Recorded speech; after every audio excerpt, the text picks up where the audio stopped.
ನಾನು ಕಾಂಗ್ರೆಸ್ನಾಗ ಹುಟ್ಟಿನೋ, ನಾಳೆ ಏನ್ ಇರ್ತೀನೋ ಬಿಡ್ತೀನೋ ಗೊತ್ತಿಲ್ಲ, ಕಾಂಗ್ರೆಸ್ನಾಗೆ ಸಾಯ್ತೀನಿ. ಇದು ಹೇಳೋ ಶಕ್ತಿ ಅದ ಇವನಿಗೆ ಕೊಡುಗ. It is our commitment.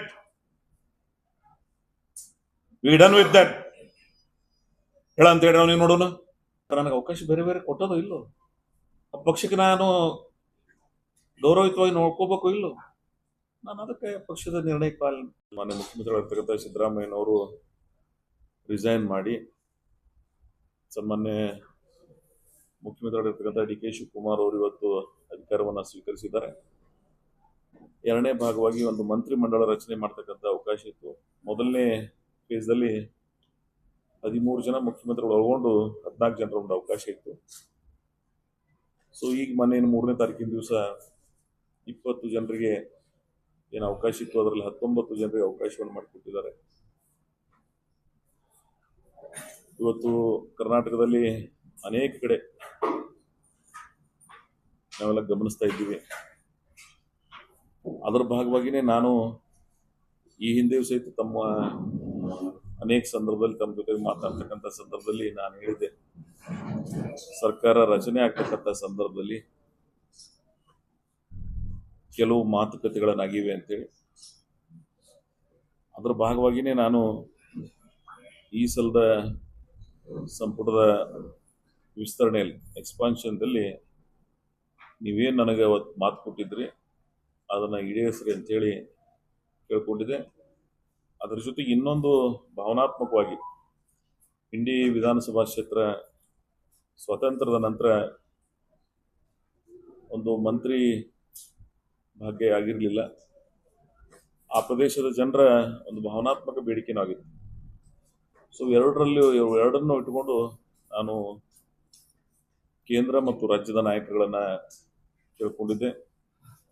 ಅವರು ಸಹಿತ ಸಕಾರಾತ್ಮಕವಾಗಿ ಕೊನೆ ಹಂತದವರೆಗೆ 3ನೇ ತಾರೀಕಿನ ದಿವಸ ಏನು ಬೆಳಗ್ಗೆ 8:30 ಗಂಟೆಗೆ ಮೀಟಿಂಗ್ ಆಗಿದೆ, ಅಲ್ಲಿವರೆಗೆ ಅದಕ್ಕಿಂತ ಪೂರ್ವದಲ್ಲಿ ಒಂದು 2-3 ಮೀಟಿಂಗ್ ಮಾಡಿದ್ದಾರೆ. ಸೊ ಆಲ್ಮೋಸ್ಟ್ ಒಂದು ಪ್ರಿಲಿಮಿನರಿ ಮೀಟಿಂಗ್ ಶುಕ್ರವಾರ 31ನೇ ತಾರೀಕಿನ ದಿವಸ 5 ಗಂಟೆಯಿಂದ 8:30 ಗಂಟೆವರೆಗೆ ಏನು ಸಭೆ ಮಾಡಿದ್ರು. ಆ ಸಭೆ ನಿರ್ಣಯಗಳನ್ನ ಕೆಲವು ಜನರಿಗೆ ಮೌಖಿಕವಾಗಿ ಹೇಳಿದ್ರು, ಅವರು ನಿಮಗೆಲ್ಲ ಕ್ಲಿಯರ್ ಆಗಿವೆ ಅಂತೇಳಿ. ಅದ್ರ ಕೊನೆಗೆ ಇನ್ನೊಂದಿಷ್ಟು 3-4 ಸ್ಥಾನಗಳ ಸಮಸ್ಯೆ ಇತ್ತು, ಅದನ್ನು ಪರಿಹರಿಸಬೇಕಂತ ಹೇಳಿ ಮತ್ತೆ ಮುಂಜಾನೆ ಸಭೆಯಲ್ಲಿ ಕೊಡ್ದಾಕ್ರೆ ಕೆಲವು ಬೇರೆ ಬೇರೆ ನಿರ್ಣಯಗಳನ್ನು ಮಾಡಿದ್ದಾರೆ. ನಮಗೂ ಅರ್ಥ ಆಗುತ್ತೆ, ನಾವೆಲ್ಲ ಸೀಸನ್ಡ್ ಪೊಲಿಟಿಷಿಯನ್ಸ್, 40 ವರ್ಷಗಳಿಂದ ಅನೇಕ ಸರ್ಕಾರಗಳನ್ನ, ಮಂತ್ರಿಮಂಡಲಗಳನ್ನ, ಇಂಥ ಅನೇಕ ವಿಚಾರಗಳನ್ನ ತಿಳ್ಕೊಂಡವ್ರಿದ್ದೀವಿ. ಎಲ್ಲರಿಗೂ ಎಲ್ಲವನ್ನು ಕೊಡ್ಲಿಕ್ಕೆ ಆಗೋದಿಲ್ಲ. ಆಸ್ಪರೆಂಟ್ಸ್ 40-50 ವರ್ಷ ಉಳ್ತಕ್ಕಂಥ ಪ್ರಯತ್ನವನ್ನು ಮಾಡಿದ್ರೆ ಇನ್ನೊಂದು ಕಡೆ ಕೆಲವು ಉಳಿದು. ಸೊ ಅದ್ರ ಭಾಗವಾಗಿ ನಾನು ಅವರಿಗೆ ಮಂತ್ರಿ ಕೊಟ್ಟಿಲ್ಲ ಅಂತಕ್ಕಂಥ ಭಾವನೆ ಇರಲಿಲ್ಲ ನನಗೆ. ಆದ್ರೆ ಅವರು ನನಗೆ ಮಾತು ಕೊಟ್ಟು ಕೊನೆ ಹಂತದವರೆಗೆ ಮಾಡಿ ಲಾಸ್ಟಕ್ಕೆ ಏನು ಡ್ರಾಪ್ ಮಾಡಿದ್ರು, ಅದು ನನಗೆ ಹರ್ಟ್ ಆಗಿ ನಾನು ಅವತ್ತು 3ನೇ ತಾರೀಕಿನ ದಿವಸ ಬೆಂಗಳೂರಿನ ವಿಧಾನಸಭಾ ಏನು ಉಪಾಧ್ಯಕ್ಷರು, ಯಾಕಂದ್ರೆ ಅಧ್ಯಕ್ಷರು ರಿಸೈನ್ ಮಾಡಿದ್ರು ಮೊದಲನೇ ಮಂತ್ರಿಮಂಡಲದಲ್ಲಿ, ಯುಟಿ ಖಾದರ್ ಅವರು ಅಧಿಕಾರ ವಹಿಸಿಕೊಂಡ ನಂತರ ರುದ್ರಪ್ಪ ಲಮಾಣಿ ಅವರು ಸಾಮಾನ್ಯ ಉಪಾಧ್ಯಕ್ಷರು ಆ ಅಧಿಕಾರದಲ್ಲಿದ್ದರು. ಸೊ ಅವ್ರಿಗೆ ಹೋಗಿ ನನ್ನ ರಾಜೀನಾಮೆ ಪತ್ರವನ್ನು ಸಲ್ಲಿಸಿ ನಾನು ಮನೆಗೆ ಬಂದ ನಂತರ ನಮ್ಮ ಭಾಗದ ಅನೇಕ ಜನ ನನ್ನ ಇಡೀ ಬೇಕಾಗಿರ್ತಕ್ಕಂಥ ಅನೇಕ ಜನಸಮೂಹ ಅವ್ರ ನೋವಿನಲ್ಲಿರೋದ್ರಿಂದ ಅವ್ರ ಜೊತೆಗೆ ನಾನು ಮಾತಾಡಿ ನನ್ನ ಮನೆಗೆ ಬಂದ ಬಳಿಕ ಸಂಜೆ 7 ಗಂಟೆಗೆ ರಾಷ್ಟ್ರೀಯ ಕಾಂಗ್ರೆಸ್ ಪಕ್ಷದ ಪ್ರಧಾನ ಕಾರ್ಯದರ್ಶಿಯಾಗಿರ್ತಕ್ಕಂಥ ಕರ್ನಾಟಕದ ಉಸ್ತುವಾರಿ ವಹಿಸಿಕೊಂಡಿರ್ತಕ್ಕಂಥ ಸನ್ಮಾನ್ಯ ರಣದೀಪ್ ಸಿಂಗ್ ಸುರ್ಜೇವಾಲಾ ಅವರು ಮನೆಗೆ ಬಂದು ನಾನು ರಾಜೀನಾಮೆ ಕೊಟ್ಟ 4 ಗಂಟೆಗಳಲ್ಲಿ ಮನೆಗೆ ಬಂದು ಒಂದು ಬಹಳ ಏನೇನಾಯಿತು ಅನ್ನೋದ್ರ ಬಗ್ಗೆ, ಯಾಕಂದ್ರೆ ನಾವು ಅವರೆಲ್ಲ ಯೂತ್ ಕಾಂಗ್ರೆಸ್ಸಿನ ಮಹೇಂದ್ರ ಸಿಂಗ್ ಬಿಟ್ಟ ಸುರ್ಜೇವಾಲಾ ಅವರು ಆಗಿನ ಕಾಲದಿಂದ ನಾವೆಲ್ಲ ಕಾಂಗ್ರೆಸ್ನಾಗಿದ್ದವ್ರು. ಸೊ ಅವರು ಅವೆಲ್ಲ ದಿನಗಳನ್ನ ನೆನಪಿಸ್ಕೊಂಡು ನಾವೆಲ್ಲ ಕಾಂಗ್ರೆಸ್ ಫ್ಯಾಮಿಲಿ ಇದ್ದೀವಿ, ಅಲ್ಟಿಮೇಟ್ ಸಮಾಧಾನದಿಂದ ಇರಬೇಕಾಗ್ತದೆ ಅಂತೇಳಿ ನಾನು ಸಹಿತ ಮೊನ್ನೆ ಹರಿಯಾಣ ವಿಧಾನಸಭೆಯಲ್ಲಿ ಚುನಾವಣೆಗೆ ಟಿಕೆಟ್ ಬಯಸಿದ್ದೆ, ನನಗೆ ಕೊಡಲಿಲ್ಲ. ಆದರೂ ಸಹಿತ ಅನಿವಾರ್ಯವಾಗಿ ನಾವು ಸಹಕರಿಸಿದ್ದೀವಿ. ನೀವು ನಿಮಗೆ ನಾವು ಮಾತು ಕೊಟ್ಟಿದ್ದು ಕರೆ. ಅದು ಹೇಳುವಂಥ ಸಂದರ್ಭದಲ್ಲಿ ಅನೇಕ ಜನ ಶಾಸಕರು ಸಹಿತ ನಮ್ಮ ಮನೆಗೆ ಬಂದಿದ್ದಾರೆ. ಈ ಇಡೀ ಆ 2 ದಿನದಲ್ಲಿ 27 ಜನ ಶಾಸಕರುಗಳು, 7 ಜನ ಸಚಿವರುಗಳು, ಅನೇಕ ಮಠಾಧೀಶರು, ಅನೇಕ ಹಿರಿಯರು, ವಿಚಾರವಾದಿಗಳು, ಮಹಾರಾಷ್ಟ್ರ ಅನೇಕ ಜನ ನಾಯಕರುಗಳು ನನ್ನ ಸಂಪರ್ಕಿಸಿ, ಇಲ್ಲ ನೀವೆಲ್ಲ ಮೊದಲಿನಿಂದ ಬಂದಿದ್ರಿ, ಇದು ಒಂದರ ಸಂಬಂಧ ಇಷ್ಟು ವಿಕೋಪಕ್ಕೆ ಹೋಗೋದು ಬೇಡ ಅಂಥೇಳಿ ಅವ್ರೇನು ಒಂದು ಗೌರವಯುತವಾಗಿ ನನಗೆ ಸಲಹೆ ಆಗಲಿ, ಕೆಲವು ಜನ ಮನವಿ ಆಗಲಿ, ಕೆಲವು ಜನ ನನ್ನ ಮೇಲೆ ತತ್ಪರತಾಯ ಆಗಲಿ ಮಾಡೋದ್ರಿಂದ ಕೊನೆಗೆ ನಾನು ಒಂದು ತೀರ್ಮಾನ ಮಾಡಿದೆ. ಇದಕ್ಕೆ ಮೂಲ ಮಾಲೀಕರು ಯಾರು ಅಂದ್ರೆ ನನ್ನ ಕ್ಷೇತ್ರದ ಜನ. ನನ್ನ ಸುದೀರ್ಘ ರಾಜಕಾರಣದಲ್ಲಿ ನನ್ನ ಕುಟುಂಬಕ್ಕೆ 4 ಜಿಲ್ಲಾ ಪಂಚಾಯತ್, 4 ಅಸೆಂಬ್ಲಿ ಮತ ಹಾಕಿರ್ತಕ್ಕಂಥವ್ರು ಕೊನೆಗೆ ಅವ್ರ ನಿರ್ಣಯ ತಗೊಂಡಿದ್ರಿಂದ ಅವ್ರ ಅಭಿಪ್ರಾಯವನ್ನು ತಗೊಂಡು ಒಂದು ನಿರ್ಣಯ ಮಾಡೋಣ ಅಂತೇಳಿ ನಾನು ನಿನ್ನೆ ಬೆಳಗ್ಗೆ ಇಂಡಿ ನಗರದಲ್ಲಿ ಒಂದು ಸಭೆಯಲ್ಲಿ ಪಾಲ್ಗೊಂಡು ನಮ್ಮ ಮುಖಂಡರ, ಕಾರ್ಯಕರ್ತರ, ಜನರ ಅಭಿಪ್ರಾಯಗಳನ್ನು ಗ್ರಹಿಸಿ ಅಲ್ಲಿ ಒಂದು ಎಮೋಷನಲ್ ವಾತಾವರಣ ನಿರ್ಮಾಣ ಆದದ್ದನ್ನು ನೋಡಿ ನಾನು ಕೊನೆಗೆ ನನ್ನ ಒಬ್ಬನ ವಿಚಾರಕ್ಕೆ ಇಷ್ಟೆಲ್ಲ ಜನರಿಗೆ ಮನಸ್ಸು ನೋಯಿಸೋದು ಬೇಡಪ್ಪ ಅಂತಕ್ಕಂಥ ವಿಚಾರ ಇಟ್ಕೊಂಡು ಕೊನೆಗೆ ನನ್ನ ಡಿಸಿಷನನ್ನು ವಿಡ್ರಾಲ್ ಮಾಡಿಕೊಂಡು ಆಗಿನ ಸಂದರ್ಭದಲ್ಲಿ ಮತ್ತೆ ಕರ್ನಾಟಕದ ಉಸ್ತುವಾರಿಯಾಗಿರ್ತಕ್ಕಂಥ ಸುರ್ಜೇವಾಲಾ ಅವರು, ಮಾನ್ಯ ಮುಖ್ಯಮಂತ್ರಿಗಳು, ಇನ್ನು ಅನೇಕ ಜನ ನಾಯಕರುಗಳು ಮಾತಾಡಿದರು. ಸೊ ಕೊನೆಗೆ ನನ್ನ ನಿರ್ಣಯವನ್ನು ತಿಳಿಸಿ ಈಗೇನೋ ಉಪಾಧ್ಯಕ್ಷರು ರಿಸೈನ್ ಮಾಡಿದ್ದಾರೆ, ಈಗ ಮಂತ್ರಿಗಳಾಗಿದ್ದಾರೆ ಅವರು. ಸೊ ಸೆಕ್ರೆಟರಿ ನಾನು ನಿನ್ನೆನೇ ಲೆಟರನ್ನು ಕಳಿಸಿ ವಿಡ್ರಾಲ್ ಮಾಡ್ಕೊಂಡಿದ್ದೀವಿ. ನನ್ನ ಮುಖ್ಯಮಂತ್ರಿಗಳು ಭಾಳ ಸುದೀರ್ಘವಾಗಿ ನನ್ನ ಜೊತೆಗೆ ಮಾತನಾಡಿ, ನಾವೆಲ್ಲ 40 ವರ್ಷದಿಂದ ಒಂದೇ ಪಾರ್ಟಿಯಲ್ಲಿ ಭಾಳ ಬೆಳೆದಿದ್ದೀವಿ, ನನಗೂ ಅನೇಕ ಸಂದರ್ಭದಲ್ಲಿ ಸಚಿವ ಸ್ಥಾನ ಸಿಕ್ಕಿಲ್ಲ, ಖರ್ಗೆ ಸಾಹೇಬರಿಗೂ ಸಹಿತ ಅವಕಾಶಗಳಿಗಾಗಿರಲಿಲ್ಲ, ಭಾಳ ಜನರಿಗೆ ಕೆಲವು ಸಂದರ್ಭದಾಗ ಆಗಿರ್ತಾವ, ನಾವು ಕೊನೆಗೆ ನಾವೆಲ್ಲರೂ ಸಹಕರಿಸಬೇಕಾಗ್ತದೆ ಅಂತಕ್ಕಂಥ ಅವ್ರ ವಿಚಾರಗಳನ್ನು ಇನ್ನೂ ಅನೇಕ ಜನ ಮಾನ್ಯ ಸಚಿವರಾಗಿರ್ತಕ್ಕಂಥವ್ರು, ಸೌದಿಯವರು, ಲಕ್ಷ್ಮಣ ಸೌದಿಯವರು ನನ್ನ ಆತ್ಮೀಯ ಸೋದರರಾಗಿರ್ತಕ್ಕಂಥ ಅವ್ರು ಬಂದು ನನಗೆ, ಇಲ್ಲ ನಮ್ಮ ಕೋಟಾದಾಗ ಬೇಕಾದ್ರೆ ನನಗೆ ಉಪಮುಖ್ಯಮಂತ್ರಿಯಾಗಿ ಮಂತ್ರಿ ಕೆಲಸ ಮಾಡಿದ್ರು, ನಂದೇ ಬೇಕಾದ್ರೆ ರಿಸೈನ್ ಮಾಡ್ತೀನಿ, ನೀವು ಆಗ್ರಿ. ನಾನು ಅವ್ರಿಗೊಂದು ಮಾತು ಹೇಳಿದೆ, ಭಗವಂತ ನಿಮಗೆ ಅವಕಾಶ ಕೊಟ್ಟಿದ್ದಾನೆ, ನಿಮ್ಮದನ್ನ ತಗೊಂಡು ಆಗತಕ್ಕಂಥ ಅಷ್ಟು ಸಣ್ಣ ಮನುಷ್ಯನವ್ರು ನಾವು ಯಾರೂ ಇರೋದಿಲ್ಲ, ನಾವು ಮಂತ್ರಿ ಆಗೋ ಕಾಲಾಗೂ ಈ ಪ್ರತಿಭಟನೆ ಇಲ್ಲ, ಏನು ಮಾತು ಕೊಟ್ಟಿದ್ರು ಅದನ್ನು ಯಾಕೆ ನಡೀಲಿಲ್ಲ ಅಂತಕ್ಕಂಥ ಭಾವನೆಯಿಂದ ಮಾತ್ರ ನಾನು ಈ ವಿಷಯವನ್ನ ಇಷ್ಟು ದೀರ್ಘಕ್ಕೆ ಹೋಗ್ತಕ್ಕಂಥ ಒಂದು ಪರಿಸ್ಥಿತಿ ನಿರ್ಮಾಣ ಆಗಿದೆ. ಎಲ್ಲರೂ ನನಗೆ ಮನೆಗೆ ಬಂದು ಮನವಿ ಮಾಡಿಕೊಂಡು, ಇಲ್ಲ ಎಲ್ಲರೂ ಕೂಡೇ ಬಂದಿದ್ದೀವಿ, ಇದೊಂದು ಕುಟುಂಬದ ಕೆಲವು ವ್ಯತ್ಯಾಸಗಳಾಗ್ತಾವ, ನಾವೆಲ್ಲ ಸಹಕರಿಸಬೇಕಾಗ್ತದೆ ಅಂತಕ್ಕಂಥ ಸಲಹೆಗಳನ್ನು ಅನೇಕ ಮಠಾಧೀಶಗಳು, ನಾವೆಲ್ಲ ಆಧ್ಯಾತ್ಮಿಕ ಮತ್ತು ಧಾರ್ಮಿಕ ಹಿನ್ನೆಲೆಯಿಂದ ಬರತಕ್ಕಂಥವ್ರು ಅನೇಕ ಜನ ನನ್ನ ಜೊತೆಗೆ ಸುದೀರ್ಘ ರಾಜಕಾರಣದಲ್ಲಿ ನನಗೆ ಮಾರ್ಗದರ್ಶನ ಮಾಡಿದ್ದಾರೆ.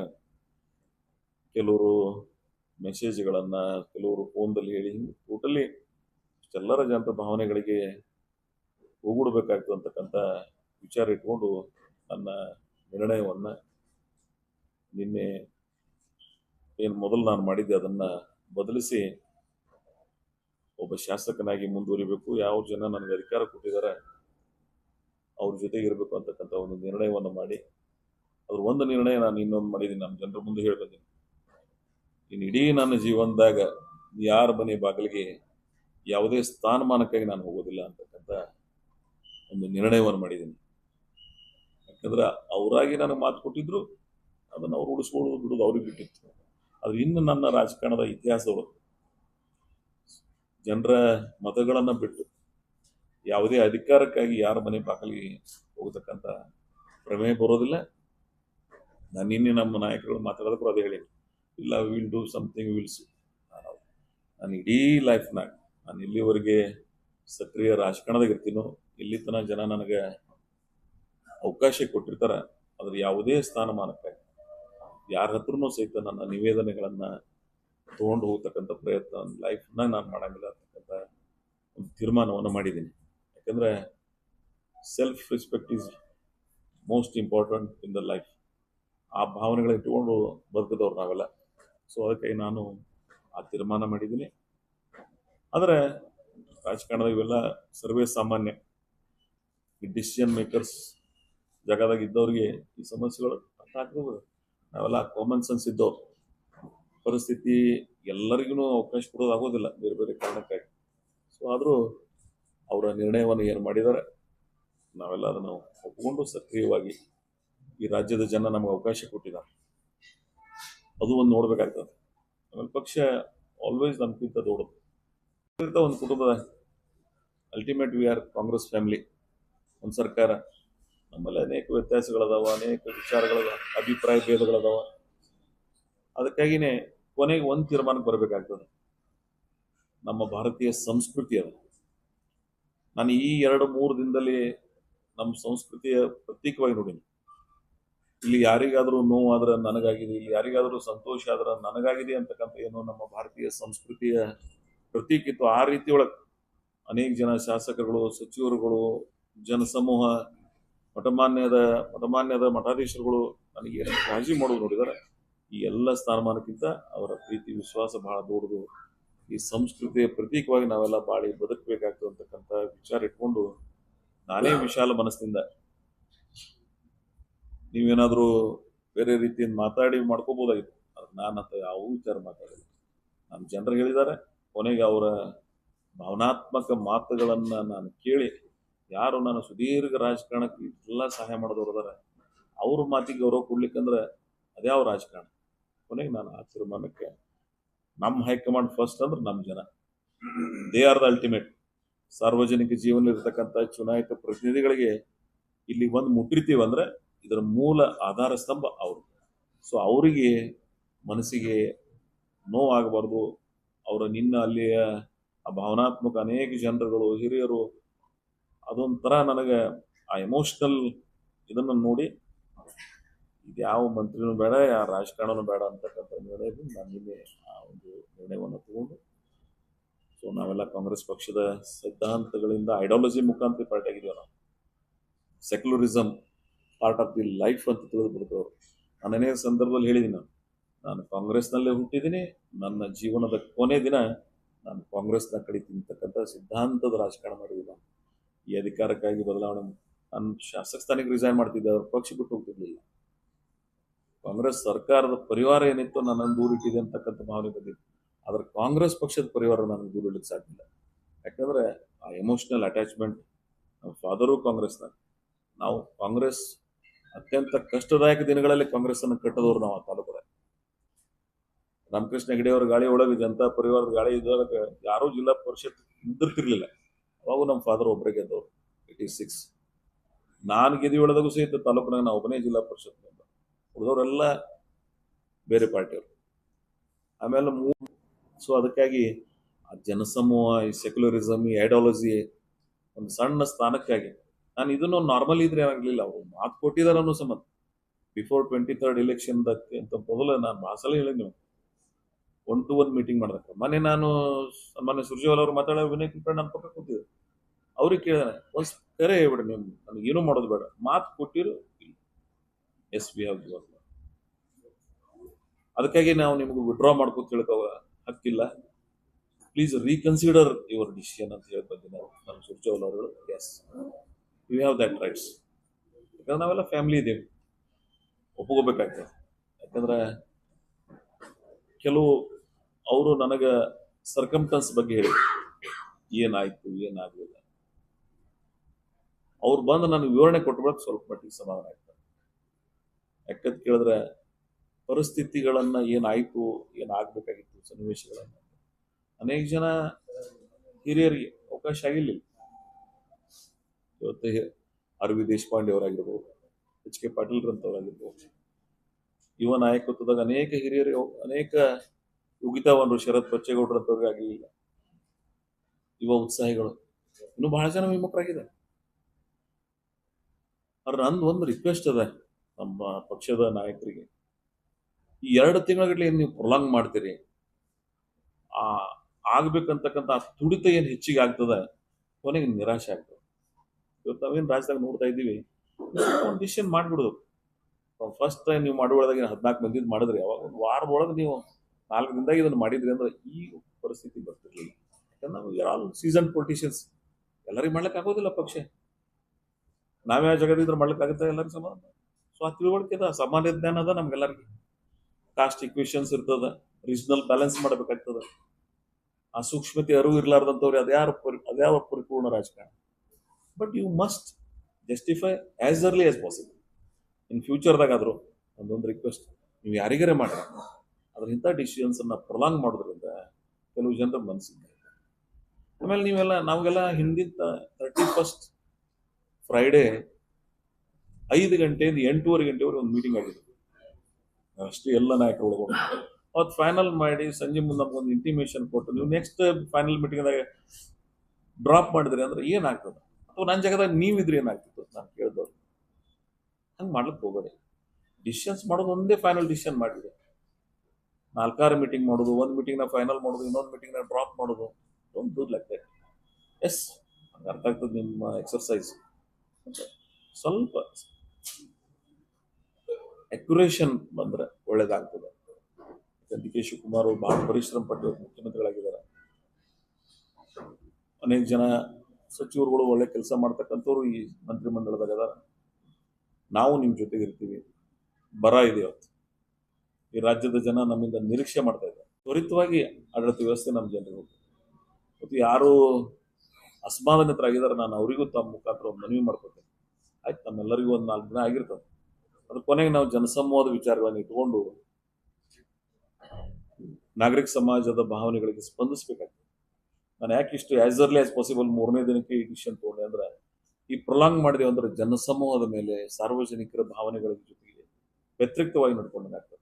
ಇರ್ಬೋದು ನಮ್ಮ ಭಾವನಾತ್ಮಕ 1 ದಿವಸ 2 ದಿವಸ, ನಮ್ಮ ಮನೆಗೆ ಯಾರಿಗೆ ಏನ್ರಿ ನೋವು ಆದಕ್ರ 2 ದಿನ 3 ದಿನ ಇರ್ತದೆ. ಅದ್ರ ಕೊನೆಗೆ ಮರಿಬೇಕಾಗ್ತದೆ. ಆ ಮರು ಅನ್ನುವಂತಕ್ಕಂಥ 3 ಅಕ್ಷರದಿಂದನೇ ಈ ಬದುಕದ. ಹೋಪ್ ಫಾರ್ ನೆಕ್ಸ್ಟ್ ಒಳ್ಳೇದಂತ ಬದುಕಬೇಕಾಗ್ತದೆ. ಸೊ ಅದಕ್ಕಾಗಿ ನಾನು ಸರ್ಕಾರ ಭಾಳ ಇಫೆಕ್ಟಿವ್ ಆಗಿ ಕೆಲಸ ಮಾಡಲಿ. ಬರದ ಛಾಯೆಯಲ್ಲಿರ್ತಕ್ಕಂಥ ಪ್ರದೇಶಕ್ಕೆ ಸುದೈವಶಾತ್ ನಮಗೆ ಒಂದು ಯಾವುದೋ ಜನ್ಮದ ಪುಣ್ಯ ಅಂತ ನಾನು ಭಾವಿಸಿದ್ದೇನೆ. ವೆಸ್ಟರ್ನ್ ಘಾಟದಾಗ ಮಳೆ ಆಗಿ ಇವತ್ತು ಕೃಷ್ಣೆ ತುಂಬಿ ಇವತ್ತು ಓವರ್ಫ್ಲೋ ಆಗಿದೆ. ನಮ್ಮ ಭೀಮಾ ಓವರ್ಫ್ಲೋ ಆಗ್ಯದ. ಅನೇಕ ನದಿಗಳು ಇವತ್ತು ಕಾವೇರಿ ಇಶ್ಯೂ ಎಂಥ ದೊಡ್ಡ ಸಮಸ್ಯೆ ಇತ್ತು, ಕೊನೆಗೆ ಪರಿಹಾರ ಮಾಡೋದು ನಿಸರ್ಗ. ಆ ಕ್ಯಾಚ್ಮೆಂಟ್ ಏರಿಯಾದಾಗ ಏನು ಮಳೆ ಆಯಿತು, ಆ ಜನರ ಏನು ಕೇಂದ್ರದ ಸಮಿತಿಯವರು ಏನು ನಿರ್ಣಯ ಮಾಡಿದ್ರು, ಅದಕ್ಕಿಂತ ಹೆಚ್ಚಿಗೆ ನೀರು ತಾನಾಗಿನೇ ನ್ಯಾಚುರಲ್ ಫ್ಲೋ ಆಯ್ತು.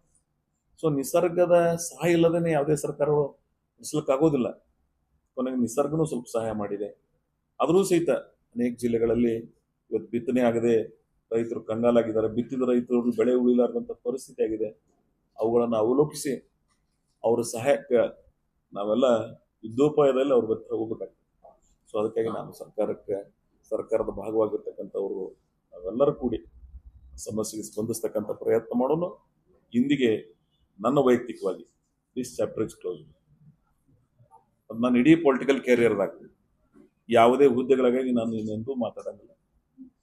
ಎಲ್ಲಿ ತನ ಸಾರ್ವಜನಿಕ ಬದುಕನಾಗಿರ್ತೀನೋ, ಡೈರೆಕ್ಟ್ ಮತದಾರರ ಆಶೀರ್ವಾದ ಇಲ್ಲಿ ತನ ಇರ್ತದೆ, ಇಲ್ಲಿ ತನ ಸಕ್ರಿಯ ರಾಜಕಾರಣದಾಗ ಇರ್ತೀನಿ. ಸಾರ್ವಜನಿಕರ ಹಿತ ಬಯಸ್ತಕ್ಕಂಥ ಪ್ರಯತ್ನ ಮಾಡ್ತೀವಿ. ಜನಮಾನಸ್ಸಿನೊಳಗೆ ಶಾಶ್ವತವಾಗಿ ಉಳಿತಕ್ಕಂಥ ರಾಜಕಾರಣ ಮಾಡ್ತೀವಿ. ನನಗೆ ಅವಕಾಶ ನಮ್ಮ ಸರ್ಕಾರಗಳು ಬಹಳ ಅವಕಾಶ ಕೊಟ್ಟೆ. ಒಬ್ಬ ಮಂತ್ರಿಗಳಾದಂಥ ಹಿಂದಿನ ಮುಖ್ಯಮಂತ್ರಿಗಳು ಬಂದು ಜುಲೈ 14ಕ್ಕೆ 4,500 ಕೋಟಿ ರೂಪಾಯಿ ಯೋಜನೆಗಳ ಅನುದಾನ ಶಂಕುಸ್ಥಾಪನೆ ಮಾಡಿದೆ ನಾವು.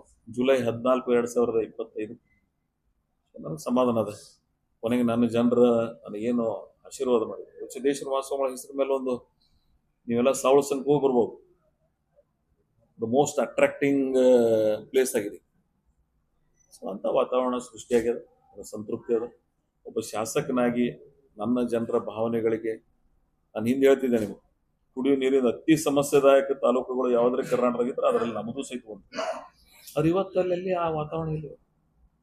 ಟ್ಯಾಂಕರ್ ಮುಕ್ತ ಮಾಡಿದ್ವಿ ನಾನು ಲಾಸ್ಟ್ ಪ್ರೆಸ್ನಾಗ ಹೇಳಿದ್ದೇನೆ. ಸೊ ಜನರ ಮೂಲ ಸಮಸ್ಯೆಗಳನ್ನು ಪರಿಹಾರ ಮಾಡಿರ್ತಕ್ಕಂಥ ಸಂತೃಪ್ತಿ ನನಗಿದೆ. ಸೊ ಒಟ್ಟಾರೆ ನನ್ನ ಇಡೀ ರಾಜಕಾರಣದ ಅವಧಿಯಲ್ಲಿ ಭಾಳ ಜನ ನಂಗೆ ಸಹಾಯ ಸಹಕಾರ ಮಾಡಿದ್ದಾರೆ. ಅವರೆಲ್ಲರನ್ನ ನಾನು ಈ ಸಂದರ್ಭದಲ್ಲಿ ಸ್ಮರಿಸಿ, ಈ ಏನೊಂದು ಕಳೆದ 2-3 ದಿನಗಳಿಂದ ಎಮೋಷನಲ್ ಆಗಿ ನನ್ನ ಜೊತೆಗೆ ಏನು ಸಹಕರಿಸಿದ್ದಾರೆ, ನನ್ನ ಜೊತೆಗೆ ನಿಲ್ತಕ್ಕಂಥ ಪ್ರಯತ್ನ ಮಾಡಿರ್ತಕ್ಕಂಥ ಸರ್ವರಿಗೂ ತಮ್ಮ ಮುಖಾಂತರ ಅಭಿನಂದನೆಗಳು. ಭಾರತ 28 ಇನ್ನ ಭಾಳ ದೂರ ಅದ, 1 ವರ್ಷ 9 ತಿಂಗಳದ, ಅವಾಗ ಮತ್ತೊಮ್ಮೆ ಮಾತಾಡೋದು. ನಾನು ಈ ಪ್ರಶ್ನೆಗೆ ಉತ್ತರ ಕೊಡ್ತೀನಿ. ಆಲ್ರೆಡಿ ನಾನು ಇನ್ಯಾವುದೇ ಭರವಸೆಗಳಿಗೆ ಅಪೇಕ್ಷೆಗಳಿಗೆ ನಂಬುದಿಲ್ಲ ಅನ್ನೋದಕ್ಕಿಂತ ಅಪೇಕ್ಷೆ ಪಡಾಗಿಲ್ಲ.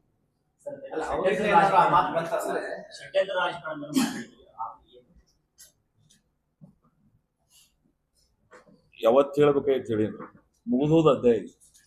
ನಾನು ಇವತ್ತ ಕನ್ಕ್ಲೂಡಕ್ ಬಂದೀನಿ. ಇದು ನಿಮ್ಗೆ ಹೇಳ್ಬಿಟ್ಟೆ ನಾನು, ಇದು ಭಾವನಾತ್ಮಕ ರಾಜಕಾರಣ. ಇದೆಲ್ಲ ನಾನು ನಿನ್ನೆ ನನ್ನ ಜನರ ಭಾವನಾತ್ಮಕ ವಿಚಾರಧಾರೆಗಳನ್ನ ನೋಡಿ ಬಂದು ನನ್ನ ಅಗ್ರೆಸಿವ್ನೆಸ್ ನಿನ್ನೆ ಕೂಲ್ ಆಗ್ಯದ. ನನ್ನ ಜನರ ಭಾವನೆಗಳಿಗೆ ಏನ ನೋವಾಗ್ಯದ ನನ್ನಿಂದ ಅನ್ನೋದನ್ನ ನಾನು ತಿಳ್ಕೊಂಡಿನಿ. ಇಂಥ ಯಾವ ವಿಷಯಗಳಿಗೂ ನನಗೆ ಅವಕಾಶ ಇಲ್ಲ. ಅದ್ರ ಸಮಯ, ಸಂದರ್ಭ, ಕಾಲ ನಿರ್ಣಯ ಮಾಡ್ತಿಲ್ಲ.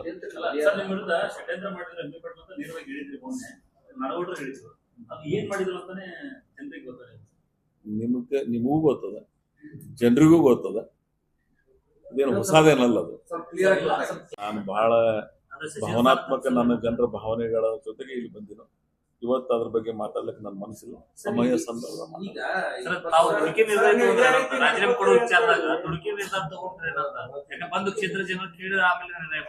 ಇಲ್ಲ ಇಲ್ಲ ಇಲ್ಲ.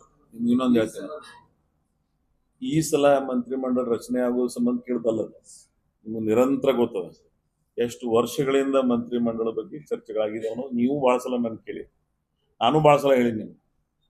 ಆಮೇಲೆ ನನ್ನದೇ ಒಂದು ಪ್ರಶ್ನೆ ಒಬ್ರು ಕೇಳಿರಿ, ಒಂದು ವೇಳೆ ಮಾಡಲಿಲ್ಲ ಅಂದ್ರೆ ಏನ್ ಮಾಡ್ತೀರಿ ಅಂತ. ನಾನು ಹೇಳಿ very next minute I will take call. ಅದೇ ಕಾಲ್ ಅದು. ಆದ್ರೆ ನೋಡ್ರಿ, ಎಮೋಷನಲಿ ವಿಷಯ ಇರ್ತದೆ.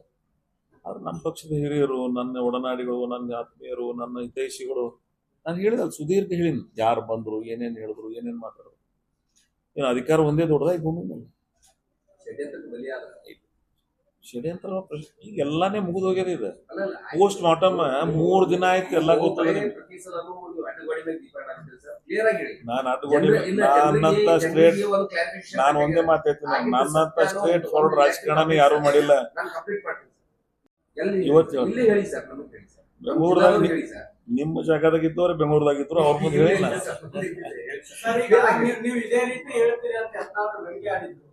ಇಲ್ಲ ಬರ್ತಾರೆ ಇವರು ಬಂದಂದ್ರು ಇದೇ ಹೇಳ್ತಾರೆ, ಇದೇ ತರದ್ದು ಈ ಬಾರಿ ಸಚಿವ ಸಂಪುಟ ವಿಸ್ತರಣೆ ಹಣಕ್ಕೆ ಆದ್ಯತೆ ಕೊಟ್ಟಿದ್ದಾರೆ. ಹಣ ಕೊಟ್ಟವರಿಗೆ ಸಚಿವ ಸ್ಥಾನ ಕೊಟ್ಟಿದ್ದಾರೆ, ಹಿರಿತನಕ್ಕೆ ಮತ್ತೆ ಒಳ್ಳೆ ಕೊಟ್ಟಿಲ್ಲ ಅಂತ ಹೇಳಿ ಆಡಿಯೋ ವಿಡಿಯೋಗಳೆಲ್ಲ ಹರಿದಾಡ್ತಾ ಇದೆ ನಿಮ್ಮ ಪಕ್ಷದ್ದು.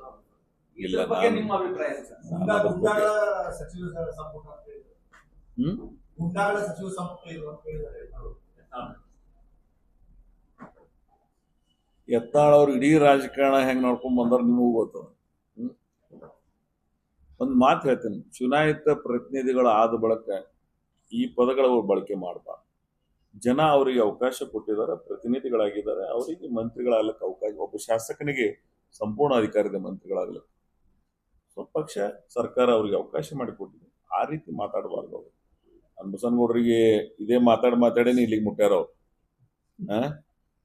ಸ್ವಲ್ಪ ಸಂವೇದನಶೀಲದಿಂದ ರಾಜಕಾರಣ ಮಾಡ್ತಕ್ಕಂಥ ಪ್ರವೃತ್ತಿ ಬೆಳೆಸುವರಿ. ನೀವು ಒಂದು ಪಕ್ಷದಾಗಿದ್ರೆ ನಿಮಗೆ ಆ ಪಕ್ಷ ಹೊರ ಹೋಗ್ಲಿಕ್ಕೆ ವಾತಾವರಣ ಹೆಂಗಾಯ್ತು, ನೀವೇನೇನು ಮಾಡ್ಕೊಂಡ್ರಿ, ಸ್ವಯಂಕೃತ ಅಪರಾಧಗಳನ್ನ ಇನ್ನರೇ ಬದಲಾವಣೆ ಆಗ್ರಿ. ನಿಮ್ಮ ಸೋದರರು ಇದ್ದಾಗ ನಿಮ್ಗೆ ಹೇಳಿ ಹೋಗ್ಯಾರ ಅವ್ರು, ಸ್ಮೂತ್ ಆಗಿ ಸೈಲೆಂಟ್ ಆಗಿ ರಾಜಕಾರಣ ಮಾಡಂತೇಳಿ. ಇನ್ನೂ ಅದೇ ಹಾದಾಗ ಹೊಂಟ್ರಿ ನೀವು. ಆಮೇಲೆ ನಾನು ಕೇಳಿದ್ರೆ ನೀವು ವಿನಾಯಕ ಒಂದು ಪ್ರಶ್ನೆ, ಅವರು ಸಣ್ಣಗೌಡ್ರ ರೀತಿ ಮಾಡಿದ್ರು. ಸಣ್ಣಗೌಡ್ರು ಏನು ಮಾತಾಡ್ತಾರ ಅನ್ನೋದು ಬಹಳ ಮಹತ್ವ ಬರಂಗಿಲ್ಲ. ನನ್ನ ಆತ್ಮಸಾಕ್ಷಿ ಏನು ಹೇಳ್ತದೆ, ನನ್ನ ಜನ ಏನು ಹೇಳ್ತಾರೆ, ನಾನು ಅದಕ್ಕೆ ಮಹತ್ವ. I don't care anybody. ಇಂಥ 10 ಬಸನಗೌಡ್ರಿ ನೋಡ್ತೀನಿ ನಾ, ಏನು ಆಗ್ಬೇಕೇ ಅದು. ನಿಮ್ಮಂಥವ್ರಿಂದ ಪಾಠ ಕಲಿಯೋ ರಾಜಕಾರಣ ನನಗೇನು ಅವಶ್ಯಕತೆ ಇಲ್ಲ. ಈ ಜಿಲ್ಲೆಯ ರಾಜಕಾರಣದಾಗ ಯಾರ್ಯಾರು ಏನೇನಿದೆಯೋ ಅನ್ನೋ ಜನರಿಗೆ ಗೊತ್ತದಲ್ಲ. ನಾವೆಲ್ಲ ಬ್ಯಾಲೆಟ್ ಪೇಪರ್ದಾಗ ರಾಜಕಾರಣದ ಅಧಿಕಾರಕ್ಕೆ ಬಂದವ್ರಿಗೆ. ಹಾಗಾಗಿ ನಿಮ್ಮಂಥವ್ರಿಂದ ಪಾಠ ಕಲಿತಕ್ಕಂಥ ಅವಶ್ಯಕತೆ ನನಗೇನಿಲ್ಲ. ನೀವೇನು ಅವ್ರ ವಿಚಾರ ಇಟ್ಕೊಂಡು ಕೇಳಿದ್ರಿ, ನಾನು ಅವ್ರಿಗೆ ಹೇಳೋದು ಇಷ್ಟೇ, ನಿಮಗ್ ಪಕ್ಷ ಇಷ್ಟ ಇಲ್ಲ, ನೀವು ಹುಟ್ಟಿರ್ತಕ್ಕಂಥ ಪಕ್ಷದ ಬಗ್ಗೆ ನಿಮ್ಗೆ ಗೌರವ ಇಲ್ಲ. ಆದ್ರೆ ನಾನು ಅಧಿಕಾರಕ್ಕಾಗಿ ರಾಜಕಾರಣ ಮಾಡಂಗಿಲ್ಲ. ಕೊನೆಗೆ ನಮ್ಮ ಪಕ್ಷದ ಹಿರಿಯರು ನನ್ನ ಕುಟುಂಬದ ಸದಸ್ಯರಾಗಿ ನಂಗೆ ಸಲಹೆ ಕೊಟ್ಟಿದ್ದಾರೆ. ನನಗೆ ನೀವು ನಮ್ಮ ಜೊತೆಗೆ ಇರ್ದೆ ಅಂತೇಳಿ. S, I agree. ಕಾಂಗ್ರೆಸ್ ಯಾರು ಈ ಘಟ ರಕ್ತ ಇರೋದು ಯಾರು ನಿಮ್ ರಕ್ತ ಕಾಂಗ್ರೆಸ್ ರಕ್ತ ಅದನೋ ಅಥವಾ ಯಾವ್ದು ಘಟ ರಕ್ತ ಯಾರಿಗೆ ಅವ್ರದ? ಹೌದಾ? ನನ್ನ ಫಾದರು ಕಾಂಗ್ರೆಸ್, ನಾನು ಕಾಂಗ್ರೆಸ್. ಅವ್ರು ಎಲ್ಲಿ ಬೆಳೆದಾರ ಆ ಪಕ್ಷದ ಬಗ್ಗೆನೇ ಗೌರವ ಇಲ್ಲ. ಅವ್ರಿಗೆ ಯಾರ್ಯಾರು ಅಧಿಕಾರ ಕೊಟ್ಟರು ಅವ್ರ ಬಗ್ಗೆನೇ ಇವ್ರಿಗೆ ಮಾತಾಡ್ತಕ್ಕಂಥ ಪದಗಳನ್ನು ನೋಡ್ತಿರ್ತೀನಿ ನಾನು. ಆದ್ರೆ ನಾನು ಮೊನ್ನೆ ಆದ್ರೂ ಸಹಿತ ಕಾಂಗ್ರೆಸ್ ಪಕ್ಷದ ಬಗ್ಗೆ ಮಾತಾಡಿಲ್ಲ, ರಾಷ್ಟ್ರ ಮತ್ತು ರಾಜ್ಯ ನಾಯಕರುಗಳ ಬಗ್ಗೆ ಮಾತಾಡಿಲ್ಲ. ನೀವೆಲ್ಲ ಗಮನಿಸಿರ್ಬೋದು. ನಾನು ಏನು ಹೇಳಿದ್ದು, ನನಗೆ ಅವಕಾಶದ ಬಗ್ಗೆ ಹೇಳಿದ್ದು. ಹೌದು, ಅದು ಇವತ್ತಿಗೂ ಅದ್ರ ಬಗ್ಗೆ ನಾನು ಹೇಳ್ತೀನಿ. ಆದ್ರೆ ಇನ್ನು ಮುಂದೆ ಅದು ಕೇಳಂಗಿಲ್ಲ. ಆಮೇಲೆ ರಕ್ತ, DNA ಎಲ್ಲರಿಗೂ ಗೊತ್ತದ. ಯಾರ DNA ಏನದ, ಯಾರ ಕಮಿಟ್ಮೆಂಟ್ ಏನದ, ಯಾರ ರಾಜಕಾರಣದ ಬದ್ಧತೆಗಳನ್ನ ಏನ್ ಮಾಡಿದಾರೆ ಅನ್ನೋದನ್ನ ನಾನು ಹೇಳ್ತೀನಿ. ಇವತ್ತು ನೀವೇನು ಹೇಳಕ್ ಸಾಧ್ಯ ಅದಾನ? ನಾನು ಕಾಂಗ್ರೆಸ್ನಾಗ ಹುಟ್ಟಿನೋ, ನಾಳೆ ಏನ್ ಇರ್ತೀನೋ ಬಿಡ್ತೀನೋ ಗೊತ್ತಿಲ್ಲ, ಕಾಂಗ್ರೆಸ್ನಾಗೆ ಸಾಯ್ತೀನಿ, ಇದು ಹೇಳೋ ಶಕ್ತಿ ಅದ ಇವನಿಗೆ ಕೊಡುಗ? It is our commitment. We done with that. ಹೇಳ ಅಂತ ಹೇಳಿ ಅವನಿಗೆ ನೋಡೋಣ. ಅಧಿಕಾರಕ್ಕಾಗಿ ಏನ್ ಬೇಕೆಲ್ಲ ಜನತಾದಳಕ್ಕೆ ಹೋಗೋದು, ಪಾಳೆ ಮಾತು ಬರೋದು, ಮಾತು ಹೋಗೋದು. ನಾ ಹೆಂಗೇನ್ ಮಾಡಲಿಲ್ಲ. ಎಮೋಷನಲಿ ಆ ಕ್ಷಣಕ್ಕಾಗಿ ಅದು ನಾನು ರೆಕ್ಟಿಫೈ ಮಾಡ್ಕೊಂಡಿದ್ದೀನಿ. ನನ್ನ ಪಕ್ಷದವರು as A general secretary within 3 hours ನನ್ನ ಮನೆಗೆ ಬಂದು ನನಗೊಂದು ಮನವಿ ಮಾಡಿದ್ಬೇಕು, ಸ್ಪಂದಿಸಿದ್ದೀನಿ. ನಾನು ಗೌರವ ಕೊಡ್ಬೇಕಲ್ಲ. ಆ ಪಕ್ಷ ನನಗೆ ಸುದೀರ್ಘ ರಾಜಕಾರಣಕ್ಕೆ ಅವಕಾಶ ಮಾಡಿ ಕೊಟ್ಟದ. ಹೌದು, ಒಂದು ಮಂತ್ರಿ ಮಾಡ್ಲಿಕ್ಕಿಲ್ಲ ಅವ್ರು, ಆದ್ರೆ ನನಗೆ ಅವಕಾಶ ಬೇರೆ ಬೇರೆ ಕೊಟ್ಟೋದು ಇಲ್ಲೋ. ಆ ಪಕ್ಷಕ್ಕೆ ನಾನು ಗೌರವಯುತವಾಗಿ ನೋಡ್ಕೋಬೇಕು ಇಲ್ಲೋ. ನಾನು ಅದಕ್ಕೆ ಪಕ್ಷದ ನಿರ್ಣಯಕ್ಕೆ ಪಾಲನೆ. ನಾನು ಇವತ್ತೇ ಒಂದು ಮಾತು ಹೇಳಿದೆ, ಈ ಮಂತ್ರಿ ಆಗೋ ಕಾಲಾಗ ನನಗೆ ಈತ ಆಯ್ತು. ಇನ್ ಜೀವನದಾಗ ಇದು ಕೇಳಂಗಿಲ್ಲ. ನಿರೀಕ್ಷೆನೆ ಇಟ್ಕೊಳ್ಳಿಲ್ಲ ಅಂದ್ರೆ ಪ್ರಶ್ನೆನೇ ಬರಂಗಿಲ್ಲಲ್ಲ. ಈ ನಿರೀಕ್ಷೆಗಳನ್ನು ಹುಟ್ಟು ಹಾಕಿದವ್ರೆ ಅವ್ರು, ನಮ್ಮವ್ರು. ನನಗೆ ಏನು ಹೇಳ್ಬಿಟ್ಟೆ, ಇಂಥವು ಯಾವ ಅಪೇಕ್ಷೆ ಕೊಡಂಗಿಲ್ಲ. ನಾನು ಇಡೀ ರಾಜಕಾರಣದ ಅವಧಿ ಒಳಗೆ ನಾನು ಇದನ್ನ ಎಂದೂ ನಿರೀಕ್ಷೆ ಮಾಡಂಗಿಲ್ಲ. ನನ್ಕಿಂತ ಹೆಚ್ಚಿಗೆ ಆ ಕ್ಷೇತ್ರಕ್ಕೆ ಸಚಿವ ಭಾಗ್ಯನೇ ಇಲ್ಲ. ಅದೊಂದು ವಂಚಿತ ಭಾಗ್ಯ. ಅಥವಾ ಒಬ್ಬೊಬ್ರು ಯಾರೋ ಹೇಳ್ತಿದ್ರು, ಒಂದು ಅದು ಎದು ಹೇಳ್ತಿರ್ತಾರಲ್ಲ ವಾಸ್ತು, ಹಂಗದ ನನ್ನ ಕ್ಷೇತ್ರದ ವಾಸ್ತು ಮಂತ್ರಿ ಭಾಗ್ಯನೇ ಇಲ್ಲ ತಿಳ್ಕೊಂಡು ಅದ್ರಾಗ ನಾ ಇದನ್ನು ಮತ್ತೆ ಅನಿವಾರ್ಯ ಅದ. ಇನ್ನೇನ್ರ ಡಿಲಿಮಿಟೇಷನ್ ಆಗಿ ಇನ್ನೊಮ್ಮೆ ಏನ್ ಡಿಲಿಮಿಟೇಷನ್ ಆಗುದು, ಅದು ಅವಾಗ ಏನ್ರ ಹೆಸರು ಚೇಂಜ್ ಮಾಡಿದ್ರೆ ಏನ್ರ ಆಗದ್ರ. ಹೊಸ ಜಿಲ್ಲೆಗಳನ್ನ ಮಾಡ್ತಕ್ಕಂಥ ಸಂದರ್ಭ ಬಹಳ ಸಲ ಹೇಳಿದ್ದೀನಿ. ಕರ್ನಾಟಕದೊಳಗೆ ಫಸ್ಟ್ ಪ್ರಯಾರಿಟಿನೇ ಬೆಳಗಾವ್ ಆಗೋದು. ಭೌಗೋಳಿಕವಾಗಿ ಇವತ್ತಿಗೂ ದೊಡ್ಡ ಜಿಲ್ಲೆಯಾಗಿ ಉಳಿದ್ಬಿಟ್ಟ. ಅವಾಗ ಏನ್ ಜಿಲ್ಲೆಗಳು ಹೊಡೆದ್ರು JH ಪಟೇಲ್ರ ಕಾಲಾವಧಿ ಒಳಗೆ ಅವಾಗೇ ಆಗ್ಬೇಕಾಯ್ತು. ಇವತ್ತು ಅವದೇ ಹೊಡೆದಿಲ್ಲ. ಆದ್ರೆ ನಮ್ಮ ಡಿಮಾಂಡ್ ಅದ. ನಾನು ಬಹಳ ಸಲ ಹೇಳೀನಿ, ಇವತ್ತೇ ಆಗಲಿ ಅಂತಿಲ್ಲ. ನೀವು ಎಂದಾದ್ರೂ ಹೊಸ ಜಿಲ್ಲೆಗಳನ್ನ ಮಾಡ್ತಕ್ಕಂಥ ಪ್ರಸ್ತಾವನೆ ಸರ್ಕಾರದಲ್ಲಿ ಬಂತು ಅಂದ್ರೆ ನಮ್ಮನ್ನು ಪರಿಗಣಿಸ್ರಿ. ಬರೀ ನಮ್ಮದೊಂದೇ ಇಲ್ಲ, ಇಂಥ ಭಾಳ ಅದಾವ. ಮಧುಗಿರಿ ಅದ, ತುಮಕೂರದಾಗ, ಬೆಳಗಾವದಾಗ ಅತನಿ ಅದ, ಚಿಕ್ಕೋಡಿ ಅದ, ಬೈಲಹೊಂಗಲ್ ಅದ, ಬೇರೆ ಬೇರೆಯವ್ರು ಬಹಳ ಬೇಡಿಕೆ ಅದಾವ. ಹೇಳ್ದಲ್ಲ, ಕರ್ನಾಟಕ ಸರ್ಕಾರ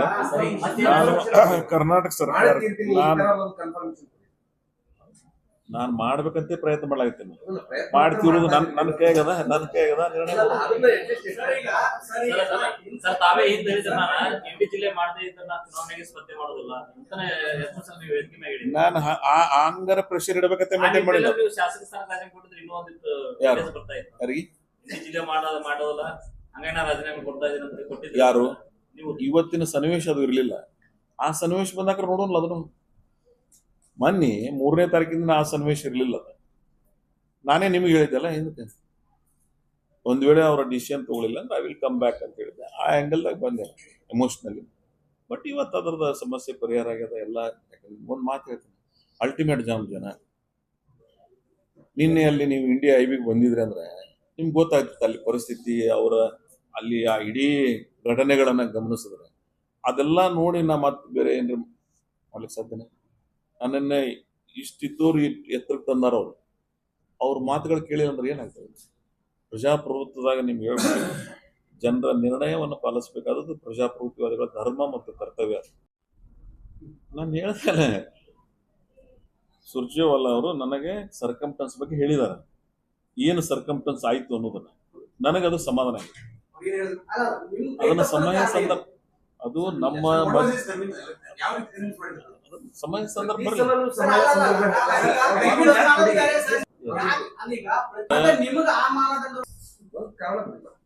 ನಿಮಗ ನಾನು ಏನ್ ಹೇಳ್ಬೇಕಾಗಲ್ಲ ಅವೆಲ್ಲ ಮಾಹಿತಿ ನಿಮ್ಗೆ ಅದಾವ. ನೀವು ಹೇಳ್ಬೇಕಾಯ್ತು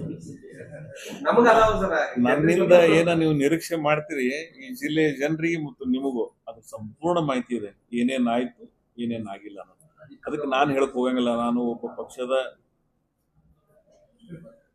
ಒಬ್ಬ ನಿಷ್ಠಾವಂತ ಕಾರ್ಯಕರ್ತಲ್ಲ, ಒಬ್ಬ ಪಕ್ಷದ ಶಿಸ್ತಿನ ಸಿಪಾಯಿಯಾಗಿ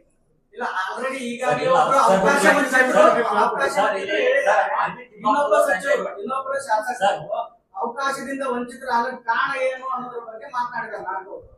ನಮ್ಗೆ ಈ ಜಿಲ್ಲೆಯೊಳಗೆ 3 ಮಂದಿ ಉಳಿದವ್ರೆ ನಾವು ನಮ್ಮನ್ನು ತುಳಿತಾ ಇದ್ದಾರೆ. ಇದಕ್ಕೆ ಮನ್ಗುಳಿ ಅವ್ರ ಫ್ಯಾಮಿಲಿ ತುಳಿದಿದ್ದಾರೆ, ಸಾಸನೂರ್ ಅವ್ರ ಫ್ಯಾಮಿಲಿ ತುಳಿದಿದ್ದಾರೆ, ಉಸ್ತಾದ್ ಅವ್ರ ಫ್ಯಾಮಿಲಿ ತುಳಿದಿದ್ದಾರೆ. ಈಗ ನಮ್ಮನ್ನು ತುಳಿತಾ ಇದ್ದಾರೆ ಅಂತ ಆರೋಪ ಮಾಡಿರೋದು. ಈಗ ನಾಡಗೌಡರ ಪರಿಸ್ಥಿತಿಗೂ ನಾಡಗೌಡರ ಹಿಂದಿನ ಕಾರಣಕ್ಕೂ ನಿಮ್ ಕಾರಣಕ್ಕೂ ಒಂದೇನಾ ಅಥವಾ ಬೇರೆ ಬೇರೆನಾ? ನಿಮಗೆಲ್ಲಾ ಮಾಹಿತಿ ಅದ. ನಾನು ನಮ್ಮ ನಾಯಕರಿಗೆ ಒಂದು ಮಾತು ಕೊಟ್ಟಿದ್ದೆ.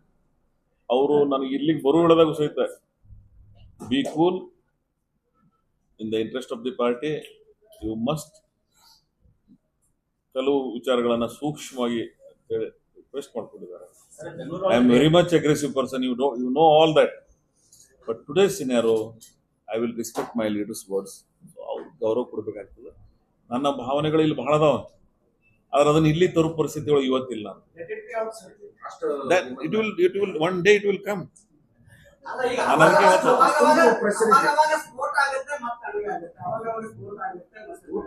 ಪ್ರಜಾಪ್ರಭುತ್ವದೊಳಗೆ ಸ್ಪೋರ್ಟ್ ಬಹಳ ಸಂದರ್ಭವಾಗಿ ಕೋವಿಡ್ 2019 ನೆನಪಿಸ್ಕೊಂಡ್ಬಿಡ್ರಿ. Don't do that. I have done it every time in every. But ಇವತ್ತು ನಾನು ಒಂದು ಅತ್ಯಂತ ವಿಚಿತ್ರ ಪರಿಸ್ಥಿತಿಯನ್ನ ಎದುರಿಸ್ತಾ ಇದ್ದೀನಿ. ನನಗೆ ಸಂವೇದನಾಶೀಲ ಇದೆ, ನಾನು ಶಾಂತಿಯುತವಾಗಿ ಏನು ಮಾಡಿಲ್ಲ. ನನಗೆ ಬೇರೆ ವಿಚಾರಗಳನ್ನ ಬೇರೆ ಸಂದರ್ಭ ಬಂದಾಗ ನೋಡೋಣ. ಇವತ್ತು ಇದು ಏನಿತ್ತು, ಒಂದು ಅವಕಾಶ ಬರಬೇಕಾಗಿತ್ತು, ಬಂದಿಲ್ಲ. ಅದಕ್ಕೆ ಕಾರಣಗಳು ಅನ್ನೋದು ನಮ್ಮ ಲೀಡರ್ಸ್ ನನಗೆ ವಿವರಣೆ ಕೊಟ್ಟಿದ್ದಾರೆ. ಅವರು ಕ್ವೈಟ್ ಅಂಡ್ ಕಾಮ್ ಆಗಿರೋ ಹೇಳಿದ್ದಾರೆ. ಆಮೇಲೆ ಅವ್ರು ಮತ್ತೇನೇನು ಹೇಳಿದ್ರು ನಾನು ಅದನ್ನ ನನ್ನ ತಲೆಗಿಂದ ತೆಗೆದುಬಿಟ್ಟಿನಿ. ಹೇಳಿದಲ್ಲ, there is no any demand.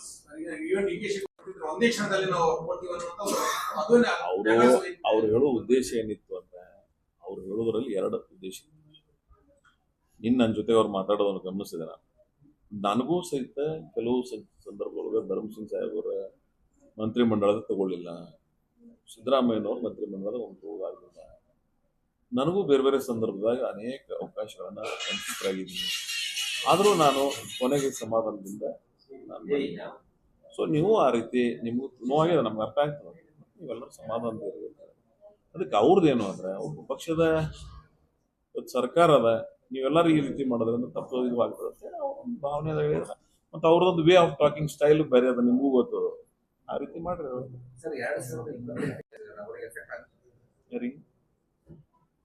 ನಾನು ನಿಮ್ದು ವರ್ಷ ಎಷ್ಟು ದಿವಸದ 19 ತಿಂಗಳು ಇರ್ಬೋದು. ನಮ್ದು ಆ 1 ತಿಂಗಳೇನು ಇರ್ತವಲ್ಲ, ನಾನು ಚುನಾವಣೆ ನೋಟಿಫಿಕೇಶನ್ ಏನಾಗ್ತದಲ್ಲ, ಆ ಸಂದರ್ಭ I will come back. Social ಮೀಡಿಯಾದಲ್ಲಿ ನೀವು ಆರೋಪ ಮಾಡಿದ ತಕ್ಷಣ, ಈ ಸತ್ಯ ವಾರ್ಷಿಕ ಅಂತ ಹೇಳಿದ ತಕ್ಷಣ ಸೋಷಿಯಲ್ ಮೀಡಿಯಾದಲ್ಲಿ ಒಂದು ರೀತಿ ಕಾರ್ಯಕರ್ತರು ನೋಡಿದ್ರೆ ಗೊಂದಲ ಆಗಿದೆ ಸರ್. ಎಂಪಿ ಪಾಟೀಲ್ ನಿಮ್ಮ ವಿರುದ್ಧ, ನಿಮ್ಮ ಬೆಂಬಲಿಗರು ಅವ್ರ ವಿರುದ್ಧ ಆರೋಪ ಮಾಡ್ತಿದ್ದಾರೆ. ಬಟ್ ಸಾಕ್ಷಿ ಎಂಪಿ ಪಾಟೀಲ್ ಸಚಿವ ಸ್ಥಾನ ಸಿಗುವಾಗ ನನ್ನ ಬಗ್ಗೆ ಏನಾದ್ರು ಮಾತಾಡಿದ್ರ ಅಂತ ಹೇಳಿ ಅವ್ರ ಬೆಂಬಲಿಗರು ಕೇಳ್ತಾ ಇರೋದು ಸೋಷಿಯಲ್ ಮೀಡಿಯಾದಲ್ಲಿ. ಸಚಿವ ಸ್ಥಾನ ಎಂಪಿ ಪಾಟೀಲ್ ಸಿಕ್ಕಿರಲ್ಲ. ಸೋಷಿಯಲ್ ಮೀಡಿಯಾ ಪ್ರಶ್ನೆಗಳು ಪ್ರಸಂಗಿಲ್ಲ. ಕಾರ್ಯಕರ್ತರ ಅಭಿಪ್ರಾಯ ಸರ್. ಕಾರ್ಯಕರ್ತರು ನೀವು ಯಾರು ಮಾಡ್ಯಾರ ಅವ್ರಿಗೆ ಕೇಳಿ, ನಿಮ್ ಕಾರ್ಯಕರ್ತರು ಮಾಡಿದ್ರೆ ಸರ್ ಅವ್ರಿಗೆ ಕೇಳ್ರಿ, ಯಾರು ಮಾಡ್ಯಾರ ಅವ್ರಿಗೆ ಕೇಳ್ರಿ.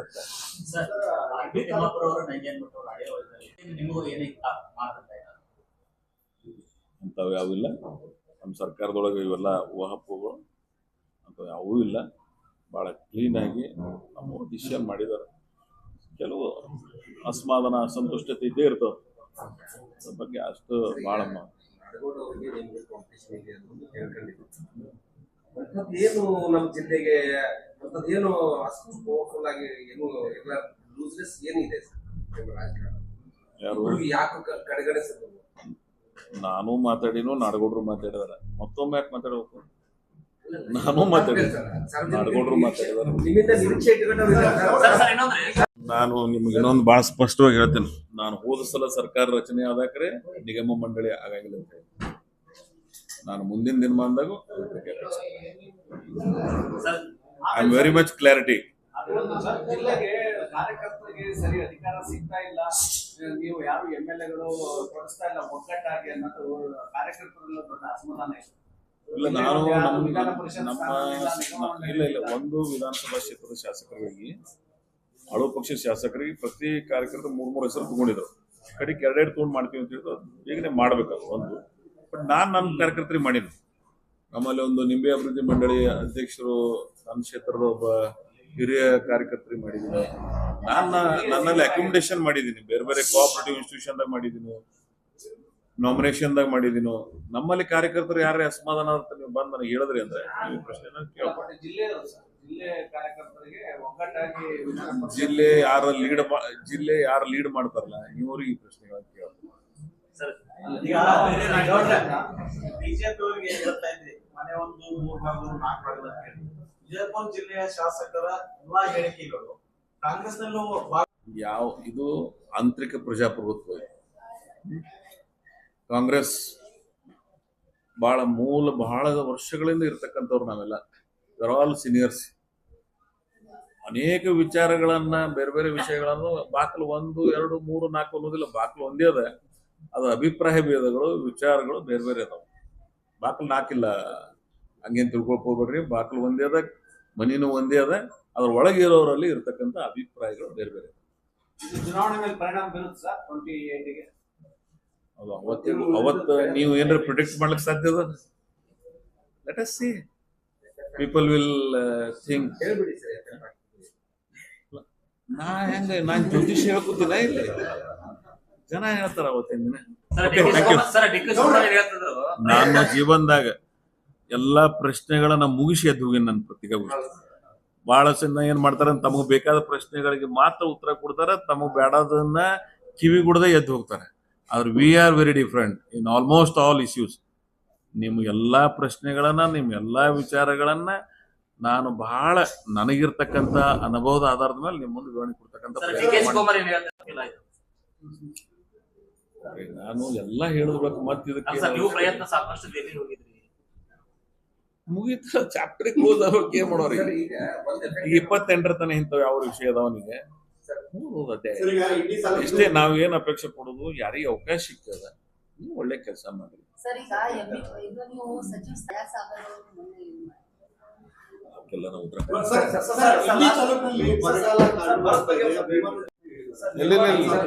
ಭೀಮಾ ನದಿ ತುಂಬಿ ಹರಿತಾ ಇದೆ. ಭೀಮಾ ನದಿ ಒಳಗೆ 1 ಲಕ್ಷಕ್ಕಿಂತ ಹೆಚ್ಚಿಗೆ ನೀರು ಇವತ್ತು ನದಿ ಒಳಗದ. ಭೀಮೆ ಜುಲೈ 24ನೇ ತಾರೀಕಿನಿಂದ ನೀರಿರಲಿಲ್ಲ. ನಾನೇ ಒಂದು ಟಾಸ್ಕ್ ಫೋರ್ಸ್ ಸಭೆ ಮಾಡಿದೆ ಎಲ್ಲ ಅಧಿಕಾರಿಗಳ ಒಳಗೊಂಡು. ಸೊ ಭೀಮಾ ಇವತ್ತ ಬಹಳ ದೊಡ್ಡ ಪ್ರಮಾಣದ ನದಿ ಹರಿತಾ ಇದೆ, ಯಾವುದೇ ಸಮಸ್ಯೆ ಇಲ್ಲ. ಆಮೇಲೆ ನಿಮ್ಗೆ ಇನ್ನೊಂದು ಹೇಳ್ತೀನಿ, ಕುಡಿಯುವ ನೀರಿನ ಸಮಸ್ಯೆ ಎಲ್ಲಿಯೂ ಆಗಿಲ್ಲ. ಆಮೇಲೆ ಇವತ್ತು ಕೃಷ್ಣಾದಿಂದ ಮುಖಾಂತರ ಸಹಿತ ನೀರು ಹರಿಸ್ತಾ ಇದ್ದೇವೆ ಕೆರೆಗಳಿಗೆ. ಕುಡಿಯುವ ನೀರಿನ ಸಮಸ್ಯೆ ಎಲ್ಲಿ ಇಲ್ಲ. ಅಲ್ಲ, ಬರ ಅಂತರೂ ಇದೆ. ಮಳೆ ಸರಾಸರಿ ಎಷ್ಟು ಪ್ರಮಾಣದಾಗ ಆಗ್ಬೇಕಾಯ್ತು, ಮಳೆ ಕೊರತೆ ಇರೋದ್ರಿಂದ ರೈತರಿಗೆ ತೊಂದರೆ ಆಗಿದೆ. ಆದ್ರೂ ನಿರೀಕ್ಷೆ ನೋಡ್ತಾ ಇದೀವಿ. ಆಮೇಲೆ ನಿಮ್ಗೆ ಹೇಳ್ತೀನಿ, ನಮ್ಮ ಜಿಲ್ಲೆ ಏನದಲ್ಲ, ಯೂಶುವಲಿ ಜುಲೈ ಆಗಸ್ಟ್ದಾಗೆ ಮಳೆ ಆಗೈತೆ. ಖರೀಫ್ಗಿಂತ ಬೆಟರ್ ರಬಿ ಒಳಗೆ ಅದ. ಸೊ ಮುಂದಿನ ಬಂದಾಗ ಆಗ್ಬೋದು, ನಿರೀಕ್ಷೆ ಮಾಡೋಣ. ಅದೊಂದು ಕ್ರೈಟೇರಿಯಾ ಅದ. ಬರ ಅಂತ ಘೋಷಣೆ ಮಾಡ್ಬೇಕಾದ್ರೆ ಒಂದೇ ಮಾಡ್ಲಿಕ್ಕೆ ಆಗೋದಿಲ್ಲ. ಇಡೀ ಮುಂಗಾರು ಹಿಂಗಾರು ವಿಫಲರಾಗಿ ಕೇಂದ್ರ ಸರ್ಕಾರದ ಒಂದು ತಂಡ ಬಂದು ಅಧ್ಯಯನ ಮಾಡಿ ಅದಕ್ಕೆ ತನ್ನದೇ ಆದಂತ ಮಾರ್ಗಸೂಚಿಗಳದಾವ. ಅದನ್ನ ಕೊಂಡು ಹಿಡಿದು ಕೊನೆಗೆ ಅನಿವಾರ್ಯ, ಒಟ್ಟು ಮಳೆನೇ ಆಗ್ಲಿಲ್ಲ, ಪರಿಸ್ಥಿತಿನೇ ಬಿಡಾಯಿಸ್ತು ಅಂದ್ರೆ ಅನಿವಾರ್ಯ ಸರ್ಕಾರ ತೀರ್ಮಾನ ಬರ್ತದೆ. ಇವತ್ತು ಈಗಾಗಲೇ ಅದು ಬರದ ವಿಚಾರಕ್ಕಾಗಿನೇ ಮುಖ್ಯಮಂತ್ರಿಗಳು ಗುಲ್ಬರ್ಗಾದಾಗ ಒಂದು ಡಿವಿಷನ್ ಸಭೆ ಮಾಡಿದ್ರು. ನಂತರ ಬೆಳಗಾವಿ ಮಾಡಿದ್ರು, ನಂತರ ಚಿತ್ರದುರ್ಗ ಮಾಡಿದ್ರು. ಇವತ್ತು ಉಪಮುಖ್ಯಮಂತ್ರಿ ಇರ್ತಕ್ಕಂಥ ರೆವಿನ್ಯೂ ಮಿನಿಸ್ಟರ್ ಪರಮೇಶ್ವರ್ ಅವರು ಬೇರೆ ಬೇರೆ ಜಿಲ್ಲೆಗಳಿಗೆ ಹೋಗ್ತಾ ಇದ್ದಾರೆ ಬರದ ವಿಚಾರದಲ್ಲಿ. ಇವತ್ತು ಕೆಲವು ಮಂತ್ರಿಗಳು ಗಮನಿಸಿದೆ ನಾನು, ಈಗ ನಿನ್ನೆನೆ ತಗೊಂಡಿದ್ದಾರೆ ಬೇರೆ ಬೇರೆ ಕಡೆ, ಅವರು ಅದನ್ನ ಪ್ರಯತ್ನ ಮಾಡ್ತಾ ಇದ್ದಾರೆ. ಈಗ ಜಿಲ್ಲೆಯಲ್ಲಿ ಬರ ವೀಕ್ಷಕನ ಜೆಡಿಎಸ್ ತಂಡ ಮಾಡುತ್ತೆ, ಬಿಜೆಪಿ ಪಕ್ಷದಿಂದ ತಂಡ ಮಾಡ್ತಾರೆ, ಕಾಂಗ್ರೆಸ್ ಅವರು ಹೇಳಿದ್ದಾರೆ ಬರೀ ಸಚಿವ ಸ್ಥಾನಕ್ಕಾಗಿ ಓಡಾಡ್ತಾ ಇದ್ದಾರೆ ಅಂತ ಜನರಲ್ಲ. ನಾನು ಹೇಳ್ದೆ ಅಲ್ಲಿ ನಿಮಗೆ, ಜುಲೈದೊಳಗೆ ನಾನೇ 3 ಸಭೆ ಮಾಡಿದ್ದೆ. ಈ ಭೀಮಾ ನದಿ ರಾಜ್ಯದ ತಂಡ ರಚನೆ ಮಾಡಿ ಬರ ವೀಕ್ಷಣೆಗೆ ಯಾರು ಬರ್ಲಿಲ್ಲ. ಈಗ ಮುಖ್ಯಮಂತ್ರಿಗಳು ಗುಲ್ಬರ್ಗ, ಬೆಳಗಾವ್, ಚಿತ್ರದುರ್ಗ ಯಾವ ವಿಷಯದ ಮೇಲೆ ಚರ್ಚೆ ಮಾಡಿ ಮೀಟಿಂಗ್ ಮಾಡಿದಾರಂತ ಫೀಡ್ಬ್ಯಾಕ್ ಎದುರು ತಗೊಂಡಿರ್ತೀರಿ. ಚರ್ಚೆ ಏನಾಗ್ಯಾವಂತ ನೀವು ಅಲ್ಲಿ ಬರದ ನಿರ್ವಹಣದ ಬಗ್ಗೆನೇ ಚರ್ಚೆ ಆಗ್ಯದ. ಚುನಾಯಿತ ಪ್ರತಿನಿಧಿಗಳಿಗೆ ಕರೆಸಿ ಏನೇನಾಗಿದೆ, ಈಗ ನಾವೆಲ್ಲ ಬೆಳಗಾವ್ ಹೋಗಿ ಮಾತಾಡ್ಲಿಲ್ವಾ ಏನಾಯ್ತು ಪರಿಸ್ಥಿತಿ ಅನ್ನೋದು ಅವ್ರವ್ರ ಭಾಗದ ಎಲ್ಲರೂ ಹೇಳಿದ್ದಾರೆ. ಬರದ ವಿಷಯದೊಳಗೆ ಸರ್ಕಾರ ಬಹಳ ಪ್ರಾಮಾಣಿಕವಾಗಿ ತನ್ನ ಕೆಲಸವನ್ನ, ತನ್ನ ಕಾರ್ಯವನ್ನು ಮಾಡ್ತಾ ಇದೆ. ಮುಖ್ಯಮಂತ್ರಿಗಳು ಅಗ್ರೆಸಿವ್ ಆಗಿ ಕೆಲಸ ಮಾಡ್ತಾ ಇದ್ದಾರೆ. ಕೇಂದ್ರ ಸರ್ಕಾರಕ್ಕೂ ಏನು ಮನವಿ ಮಾಡ್ಕೋಬೇಕಾಯ್ತು, ಮನವಿಯನ್ನು ಮಾಡ್ಕೊತಾ ಇದ್ದಾರೆ, ನಮ್ಮ ಸಹಾಯಕ್ಕೆ ಬರ್ರಿ ಅಂತೇಳಿ. ಸೊ ಸರ್ಕಾರ ಬರದ ನಿರ್ವಹಣೆಯಲ್ಲಿ ಬಹಳ ಕಳಕಳಿಯಿಂದ ಕೆಲಸವನ್ನು ಮಾಡ್ತಾ ಇದೆ. ಸರ್ 379